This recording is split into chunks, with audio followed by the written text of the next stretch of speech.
ოცნების პროპაგანდისტული იმედის ჟურნალისტები მოლდოვაში არ შეუშვეს. იმედის კვირა წერს, რომ აეროპორტში 5 საათიანი დაყოვნების შემდეგ მათი გადამღები ჯგუფი გამგზავრების დარბაზში გადაიყვანეს. მეთვალყურეები მიუჩინეს და არეუბნებიან, როდის მიეცემათ საქართველოში დაბრუნების საშუალება.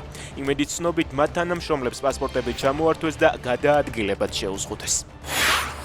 კრიტიკულად მძიმეა ქალის მდგომარეობა, რომლის მოკვლაც ყოფილმა ქმარმა კასპში განსაკუთრებული სისასტიკით სცადა. ექიმის თქმით, 34 წლის თათია ლომინაძის სხეულის თითქმის ნახევარი დაზიანებულია. ქალი ამ დრომდე მართვით სუნთქვაზე იმყოფება. ბრალდებული 36 წლის ზურაბ ბურდულია, რომელიც მომხდარის შემდეგ მიმალული იყო. პოლიცია მის წუხელ დააკავა.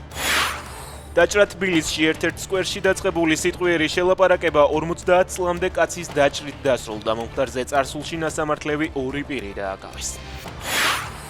ევროპის საბჭოს აქვს მოლოდინი, რომ ჯერ ევროპარლამენტი ნოემბერში კი უკვე მთავარ საკითხთა მინისტრები უვიზო მიმოსვლის შეჩერების მექანიზმის განახლებულ ვერსიას დაამტკიცებენ. ინფორმაციას ევროსკოპი ავრცელებს. ახალი რეგულაციებით ქვეყანას, რომელიც არღვევს ადამიანის უფლებებს, შესაძლოა უვიზო მიმოსვლა შეუჩერდეს.